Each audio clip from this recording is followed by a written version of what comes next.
Assalamualaikum warahmatullahi wabarakatuh. Selamat datang kembali di channel Keramat Horor.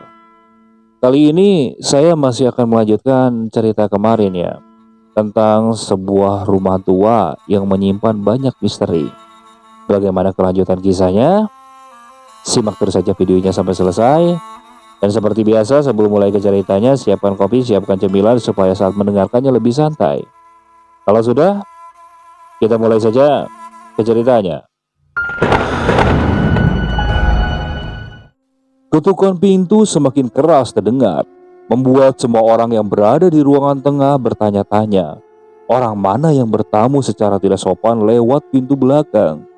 Sepertinya ada sesuatu yang janggal yang sedang terjadi. Sasto berjalan ke arah pintu belakang dengan langkah pelan. Bena masih terdiam lemas di dekat kaki ibunya.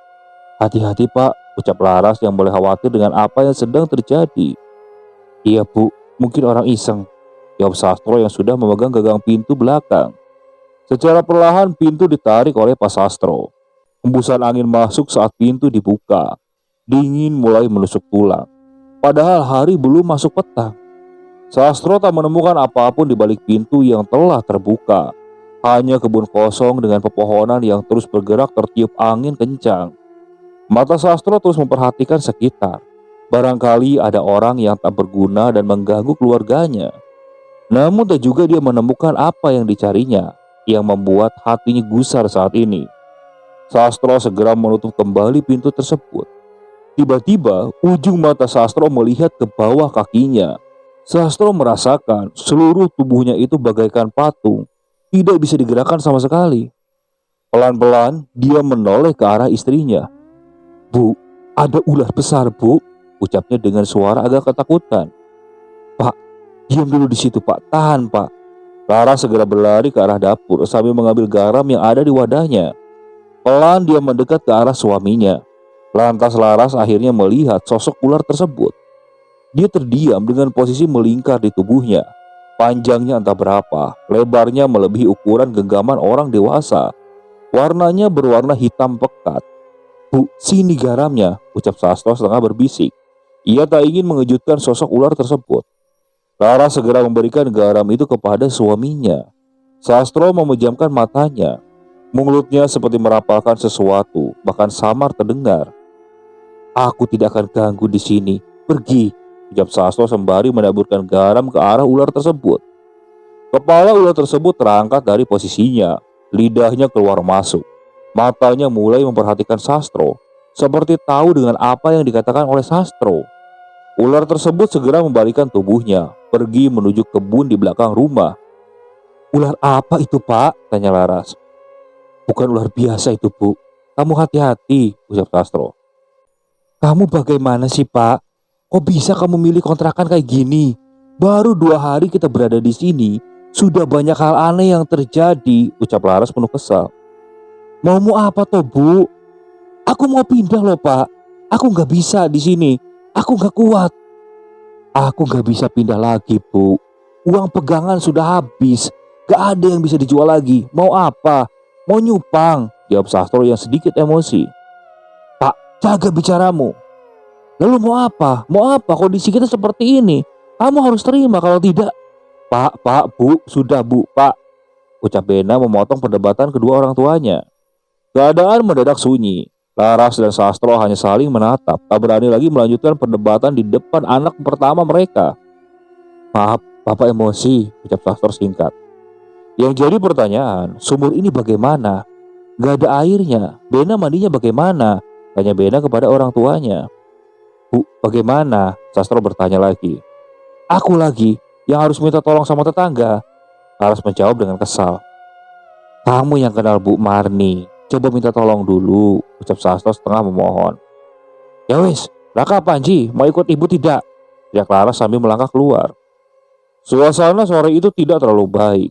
Bena hanya bisa terdiam menatap kedua orang tuanya, ditemani bau sumur yang semakin busuk menyiksa hidung yang menghirupnya. Sastro duduk terdiam di kursi kecil. Bena berada di tikar di depan kamar yang berada di belakang. "Bena, sementara kita mandi di tempat tetangga dulu ya," ucap Sastro sambil menghisap sebatang rokok yang baru saja dia nyalakan. Gak masalah Pak, mau bagaimana lagi? Sambil menunggu air sumur normal kembali, jawab Bena. Pak, Pak, Pak, teriak Laras dari ruang depan. Pak, Panji, Pak, Panji. Bena segera beranjak menuju ruang depan, disusul oleh Sastro yang berjalan tak imbang di belakang Bena. Ada apa, Bu? Ada apa lagi, Bu? Susul Sastro yang lekas melihat istrinya dengan wajah kebingungan. Panji mana? Kemana? Ucap Laras panik. Lah, itu anak paling nongkrong di tempat penyewaan PlayStation, Bu. Gak usah bingung lah, ucap Bena. Raka, bangunlah, bangun. Sastro kemudian membangunkan anak keduanya yang terlelap tidur di kursi tamu. Lekas Raka yang mendengar itu langsung terbangun. Wajahnya sedikit kebingungan melihat sekitar. Nah, adikmu kemana? Tadi kamu berdua di sini kan? Tanya Sastro pada Raka. Pak, Bu, maaf. Tadi Raka ngantuk banget. Bener-bener tiba-tiba ngantuk, Bu. Mata Raka bener-bener berat, ucap Raka yang masih mengucek-ucek matanya. Tapi kamu tadi melihat adikmu kan? Tanya Laras. Lihat, Bu.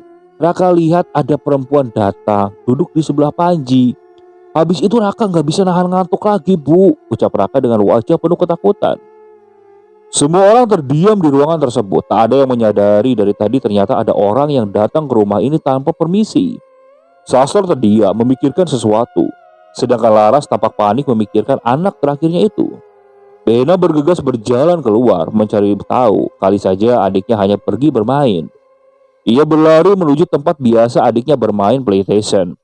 Jaraknya tidak terlalu jauh dari rumahnya, masih di sekitaran rumah. Buru-buru Bena berlari. Saat sampai di lokasi, tak terlihat sedikit pun batang hidung dari adik terakhirnya itu. Tanpa bertanya pada siapapun, Bena segera berlari kembali ke rumahnya. Pak, Panji gak ada di tempat biasa dia main, Pak, ucap Bena dari kejauhan sambil menuju ke arah pintu. Terus gimana adikmu, Ben? Tanya Laras pada anaknya. Bu, sabar dulu, Bu, ucap Sastro. Sabar katamu, sabar. Anak kita dibawa oleh orang, Pak, saut Laras yang setengah emosi pada suaminya. Sastro lalu bangun dari tempat duduknya. Ia berjalan keluar dari rumahnya. Ben, ayo ikut. Kita ke rumah Pak RT sekarang, perintah Sastro pada anak pertamanya. Raka, kamu temanin ibu di sini. Yang ambil Panji bukan manusia. Ada yang tidak suka dengan keluarga kita, ucap Sastro kembali. Ini dia bersama Bena melangkah pergi dari rumah tersebut, bermaksud meminta bantuan kepada warga sekitar. Dalam perjalanan, pikiran Sastro terus menerawang jauh. Ia yakin Panji telah dibawa seseorang dari dunia lain. Ia paham akan semua perilaku anaknya. Ia paham akan semua hal yang ada tentang rumah tersebut. Dalam diam, Sastro menyimpan semua rahasia itu sendirian. Tak ingin membagi pada siapapun termasuk istrinya. Setelah berjalan melewati beberapa rumah, Sastro dan anak pertamanya akhirnya sampai di depan rumah Pak RT. Assalamualaikum, Pak Derajat, ucap Pak Sastro lalu mengetok pintu rumah Pak RT. Pak Sastro, waalaikumsalam. Monggo silakan masuk Pak, ada apa? Bukannya masalah surat pindah dan lain-lain sudah diurus kemarin Pak, tanya Pak Derajat. Pak, saya mohon bantuannya Pak. Panji Pak hilang Pak, anak saya hilang, buka Sastro. Loh, hilang bagaimana? Sudah dicari di tempat biasa anak itu main, tanya Derajat memastikan. Sudah Pak, Bena sudah mencari di rental PlayStation, tapi Panji tak ditemukan. Teman-temannya juga tak ada yang tahu Pak. Sandal yang biasa dipakai anak itu juga masih berada di rumah Pak. Apa mau lapor polisi? Tanya Derajat. Belum 1 kali 24 jam Pak. Saya yakin bukan manusia yang bawa anak saya Pak, jawab Sastro. Bena yang mendengar hal itu hanya bisa terdiam saja. Anak itu mulai merasakan hal yang jauh lebih buruk dari rumah yang ia tinggali.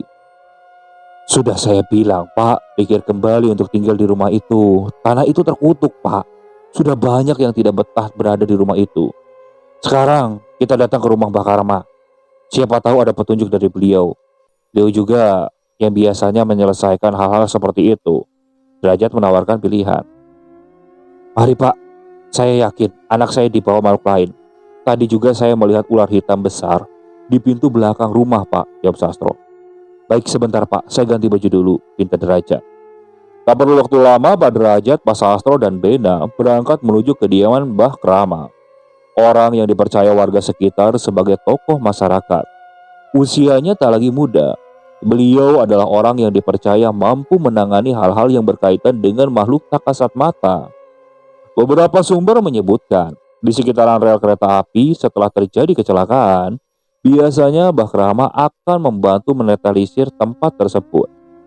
Langkah mereka bertiga terburu-buru, langit mulai sayu, perlahan berganti dengan malam yang siap datang. Jarak yang ditempuh tak terlalu jauh. Kini mereka bertiga sudah berada di depan rumah Mbah Krama. "Kalian masuk sini. Derajat, ajak yang lain masuk," ucap Mbah Krama yang ternyata sudah berada di depan halaman rumahnya. "Assalamualaikum Mbah, maaf ganggu waktunya Mbah," ucap Pak Derajat sopan. "Waalaikumsalam, sini semuanya masuk, masuk," sahut Mbah Krama tenang. "Ada apa ini? Sepertinya sedang terburu-buru," tanya Mbah Krama pada Derajat dan Sastro. "Iya Bah, ini perkenalkan Sastro, warga baru di Gang Melati. Beliau menempati rumah tua itu," ucap Derajat memperkenalkan Pak Sastro. "Nama kamu siapa nak?" tanya Mbah Krama. "Bena Mbah," jawab bocah itu singkat. "Jadi gini Mbah, anak saya hilang. Jadi sudah dicari kemana-mana, tapi tetap nggak ditemukan Mbah." Pak Sastro yakin kalau anaknya diambil sama makhluk penghuni rumah itu, ucapan Derajat menjelaskan. "Kamu yang menempati rumah perempuan itu ya?" Pertanyaan dari Mbah Krama membuat Sastro bertanya-tanya. "Perempuan siapa Mbah?" "Dulu rumah itu ditempati seorang janda, biasa disebut dengan Mbah Wat. Tanah rumah itu tidak sembarangan, Le. Apa yang kamu lakukan di sana kemarin membuat para penghuni rumah dan kebun belakang rumah itu menjadi terganggu." Mbah Krama coba menjelaskan. "Pangapunten, Mbah, saya minta maaf.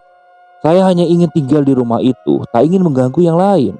Saya hanya melakukan doa agar kami sekeluarga diizinkan untuk tinggal di rumah tersebut," jawab Sastro coba meluruskan. "Aku paham dengan tujuanmu, tapi tak semua tujuan baik akan diterima begitu saja. Ya wis, nanti kita malam kumpulkan warga sekitar, bawa barang-barang yang bisa dibunyikan," kita Mbah Krama memberikan petunjuk. Buru-buru Pak Sastro dan Pak Derajat mengumpulkan orang-orang di Gang Melati. Bena juga ikut membantu memanggil teman-temannya, termasuk Arif dan Reja. Mereka semua berkumpul di halaman rumah Mbah Krama, membawa barang apapun yang bisa menghasilkan bunyi. "Ada apa sih Ben, ramai sekali?" tanya Reja pada temannya. "Panji hilang. Bapak yakin kalau dibawa setan," ucap Bena singkat. "Digondol wewe apa Ben?" tanya Arif. "Murid-murid, jangan asal jeplak kalau bicara," timpa Reja pada temannya. "Ya udah, kita diem nurut aja sama arahan orang-orang nanti. Jangan malah bikin masalah ya, Ja. Ya Rip," minta Bena pada kedua temannya itu. Nampak wajah lelah terlihat pada bocah itu. Kebingungan juga menyelimuti pikirannya. Yang jadi pertanyaan saat ini, kemana sebenarnya Panji dibawa? Beberapa orang sudah menyelusuri tempat-tempat dan sudut-sudut gang, tapi bocah itu hilang bagaikan ditelan bumi. "Warga semua, mohon bantuannya. Anak dari salah satu warga kita, kawan kita, ya walaupun baru beberapa hari tinggal di sini. Anaknya Pak Sastro hilang. Saya mohon buat warga sekalian nanti bantu dengan membunyikan apapun yang Bapak dan Ibu bawa. Kita 3 kali keliling di sekitar Gang Melati ya. Ini sudah syarat dari Mbah Krama." Suara keras sudah berasal dari Pak Derajat, yaitu Pak RT setempat. Arahan sudah diberikan kepada Pak Derajat. Nantinya warga diperintahkan untuk berkeliling kampung sampai 3 kali putaran. Pak, orang baru sudah cacar, miskin, ngerepotin lagi. Susah-susah, dasar orang susah."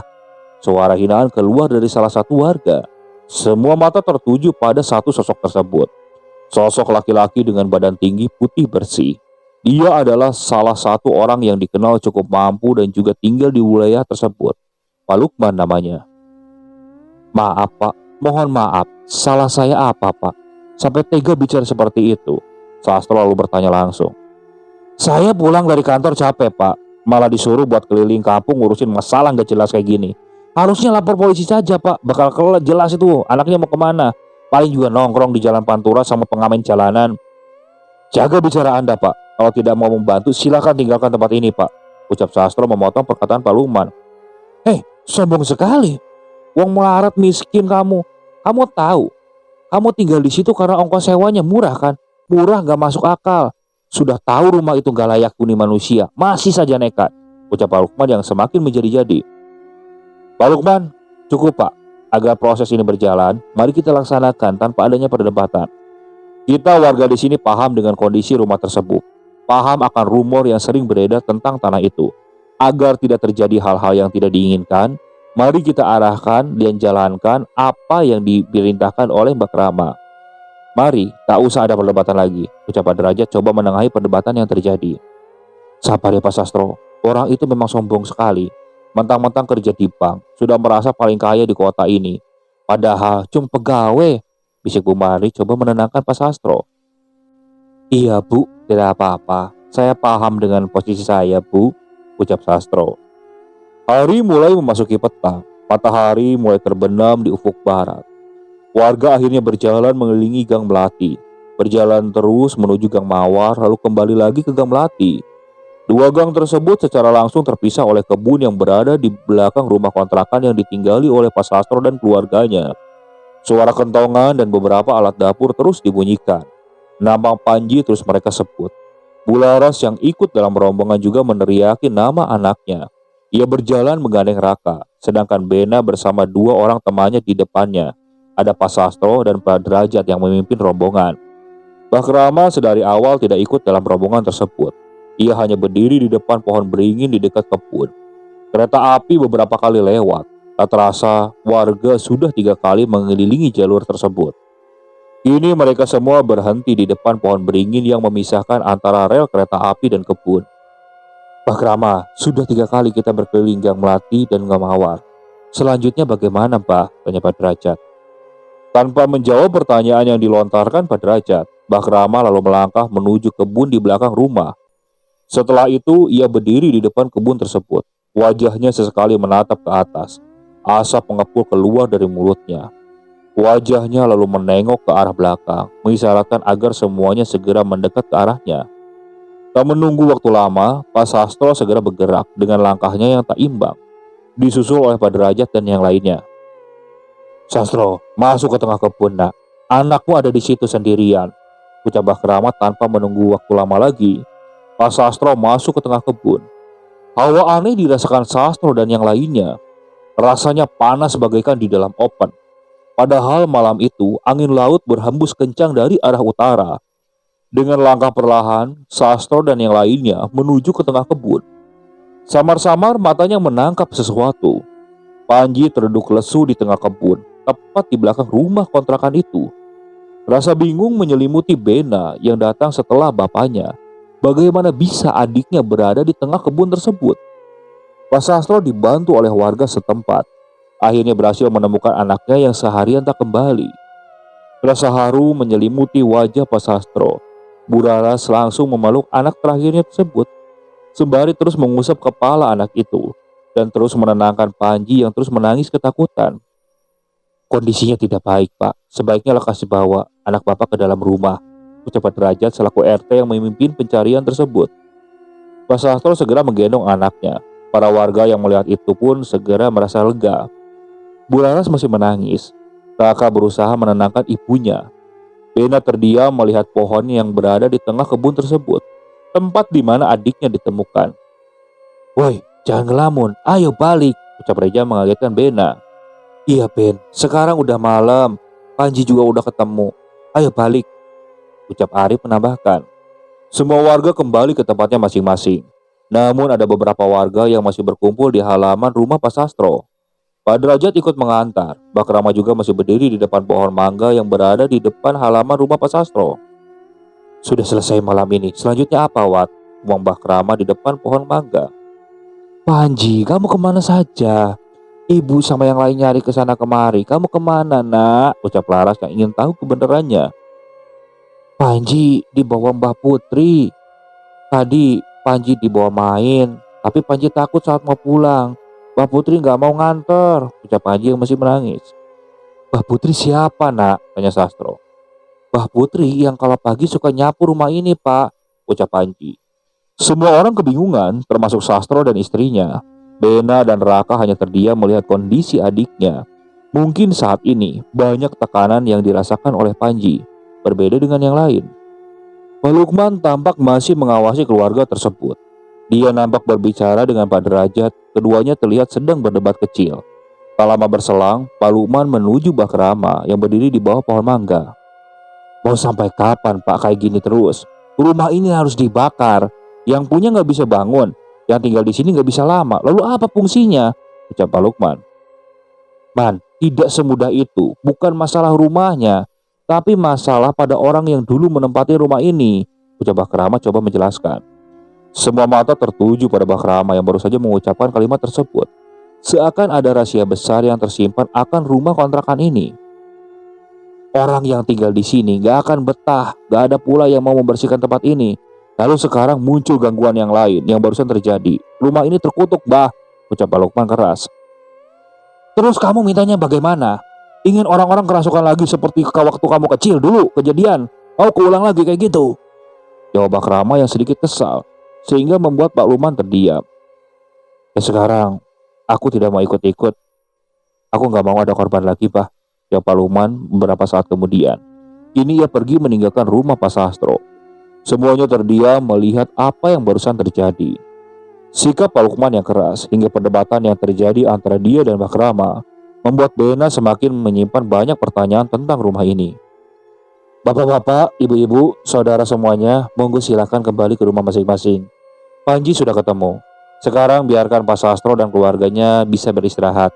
Sekali lagi terima kasih ya, ucap Derajat memerintahkan para warganya. Malam kian larut. Sisa orang-orang yang masih bertahan menyaksikan peristiwa itu akhirnya kembali satu persatu ke rumahnya, termasuk teman-teman Bena, Reja, dan Arif. Tinggal beberapa tetangga dekat saja yang masih coba menenangkan Bularas dan Panji. Bularas, sekilas saya dengar air sumur mendadak bau ya Bu, tanya Bu Marni memastikan. Iya Bu, benar. Air yang pagi tadi biasa saja, tiba-tiba sore jadi bau busuk. Sangat busuk, melebihi comberan. Kami bingung mau mandi di mana, jawab Bularas dengan wajah menunduk. Sesekali dia mengusap air mata yang masih keluar. Yowis, gampang Bu, ambil saja air di rumah saya. Silakan mandi di rumah saya sampai air tersebut normal kembali, ujar Bu Marni coba menawarkan niat baiknya. Bularas yang mendengar penawaran Bu Marni langsung agak terobati bebannya. Walaupun memang tak banyak, bantuan tersebut benar-benar berharga baginya. Pak Sastro, saya pamit ya. Anak Bapak saat ini sudah ditemukan. Kalau ada apa-apa, Bapak bisa kabari saya. Bapak adalah tanggung jawab saya sebagai ketua RT di sini, ucap Pak Derajat mulai pamit. Terima kasih Pak Derajat. Terima kasih sudah banyak membantu saya, ucap Pak Sastro sambil menjabat tangan Pak Derajat. Sudah tugas saya, Pak. Saya pamit dulu. Assalamualaikum, ucap Pak Derajat yang dijawab salam kembali oleh Pak Sastro. Mbah Rama masih terus berdiri mematung di bawah pohon mangga. Entah apa yang dilakukannya dari tadi. Yang jelas tak ada seorang pun yang mendekat setelah perdebatan dengan Pak Lukman. Bah, yang lain sudah pulang. Mbah mau saya antar pulang, ucap Sastro bertanya. Iya, sudah malam. Yang lain juga sudah kembali. Sudah waktunya aku pulang. Mana anakmu Panji? Tanya Mbah Rama. Ada di dalam, Mbah. Sudah mau tidur. Setelah semuanya mandi dan membersihkan badan, jawab Sastro. Mbah Rama tiba-tiba langsung masuk ke dalam rumah. Ia mencari Panji yang ternyata sudah mulai tertidur ditemani oleh Laras. Mbah Rama menyentuh kepala Panji dan mengusapnya 3 kali. Dari balik baju ia mengeluarkan sebuah botol kecil. Dituangkan sedikit minyak tersebut di tangannya. Setelah bagian kening ia usapkan lagi sebanyak 3 kali. Minyak tersebut memiliki wangi yang khas. Bena yang menyaksikan itu merasa penasaran dengan apa yang dilakukan oleh Mbah Rama. Mbah, itu apa Mbah? Kok baunya wangi sekali? Tanya Bena penuh rasa penasaran. Minyak wangi yang sudah dicampur dengan daun kelor. Ini gunanya untuk mengusir makhluk gaib. Daun kelor juga digunakan untuk menangkal guna-guna dan melunturkan jimat atau susuk. Besok cari daun ini. Setelah itu gantung di atas pintu dalam buat mengusir gangguan yang tidak bisa dilihat oleh mata. Pak Sastro memberikan arahan. Baik Bah, besok saya cari, jawab Sastro yang sudah berada di depan pintu kamarnya. Mbah Rama segera keluar kamar setelah selesai dengan ritualnya. Sastro yang sedari tadi menunggu akhirnya menemani Mbah Rama pulang ke rumahnya. Gak apa-apa, anakmu gak apa-apa. Cuman pasti ada trauma. Kadang wanita itu suka melakukan hal yang di luar kendali, ucap Mbah Rama yang membuat pertanyaan di pikiran Sastro. Wanita? Siapa Mbah? Sosok wanita penghuni rumah itu, Sastro coba menebak. Kamu pasti sudah tahu. Aku tahu kamu bukan orang sembarangan. Tapi kamu yang sekarang belum cukup mampu. Mungkin sebentar lagi, kamu yang sabar ya, ucap Bakrama. Maksudnya bagaimana, Mbah? Saya tidak paham. Saya memang sekelebat melihat ada wanita tua di rumah itu. Tapi ya sudah saya anggap beliau penghuni lama rumah ini. Intinya saya tidak mau mengganggu dan tidak mau diganggu, pungkas Sastro. Aku paham. Maksudmu hanya ingin tinggal di situ saja. Tapi kamu tahu, rumah itu, tanah itu bukanlah tempat sembarangan. Lemah angker itu beda, Tro. Ucap Bakrama sambil terus melangkahkan kaki. Lemah angker? Pertanyaan itu tiba-tiba menghentikan langkah Sastro. Maksudnya bagaimana, Bah? Kalau kamu nggak kuat, akan kena mental. Kalau kamu kuat, akan banyak hal yang didapat. Kekuatan hitam menutupi tanah itu. Lemah angker harus diubah menjadi lemah adem, supaya berkah saat ditinggali. Bakrama coba menjelaskan. Sastro yang mendengar hal itu hanya terus menyikapinya dengan serius. Besok, cari 3 telur angsa ya, Tro. Cari di pasar Unggas, itu banyak di sana, perintah Bakrama. Telur angsa untuk apa, Mbah? Iya, telur angsa dipercaya dapat mengusir makhluk gaib dengan menggunakannya sebagai pagar. Untuk dijadikan pagar, telur angsa harus ditanam di pekarangan rumah, gunanya agar sulit dilewati oleh makhluk gaib. Bakrama memotong Sastro sebelum menyelesaikan pertanyaannya. Tanpa terasa, mereka berdua sudah sampai di depan rumah Bakrama. Pembicaraan sepertinya tak selesai malam itu. Dalam pikiran Sastro masih banyak sekali hal-hal yang ingin ia gali lebih tentang rumah itu, tentang hal-hal yang dulu pernah terjadi. Malam semakin larut. Bu Laras sudah berada di kamarnya. Panji sudah tertidur ditemani oleh ibunya. Raka dan Mena masih terjaga di atas kasur, membicarakan hal yang tak masuk akal yang terjadi pada adik mereka. Pas tahu nggak Panji dibawa kemana? Tanya Raka dengan wajah penasaran. Gak tahulah kak, itu aneh banget. Kita semua tahu tadi sore Panji masih di dalam rumah, tiba-tiba hilang. Kamu juga loh, bisa-bisanya tidur pas ada orang masuk, ucap Mena sedikit mengomeli adiknya. Mas, bener-bener mas, waktu datang orang itu aku ngantuk banget, gak bisa ditahan, entah aku tidur atau pingsan. Rasanya, pokoknya aku gak sadar mas, sama aja. Raka coba menjelaskan. Kena sirep kamu kak, jadi kesadaranmu gak bisa kamu kontrol. Bena coba menebak. Sirep mas, apa itu sirep? Orang kalau kena sirep rasanya ngantuk banget, pengen tidur pokoknya. Kayak kamu tadi, yang langsung pelor, gak ngerasain apa-apa. Akhirnya Panji diambil. Gak salam, cuman ya memang semuanya di luar kendali kita, ucap Bena. Herannya mas, bapak kenapa milih rumah ini buat ditinggali? Murah sih murah, tapi baru hari pertama gangguan ampun lah pokoknya. Ngeri banget, ucap Raka mengeluh. Kita nggak tahu kan, kita cuma anak. Kewajiban kita ngikutin orang tua. Bisa apa kita saat ini, masih anak-anak juga. Kita hanya bisa ngikut-ngikut aja. Bena berbicara sembari membalik-balikan selimut. Suara asing tiba-tiba terdengar dari arah depan. Sontak Bena dan Raka saling berpandangan. Wajah mereka saling memberikan isyarat dengan apa yang barusan terdengar.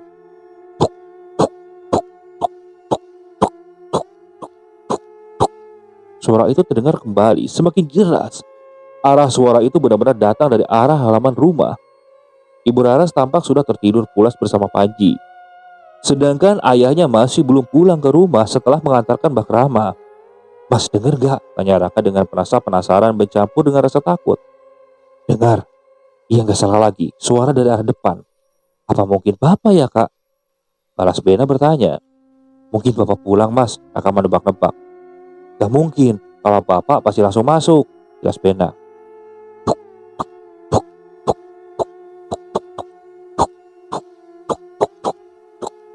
Suara itu terdengar untuk ketiga kalinya.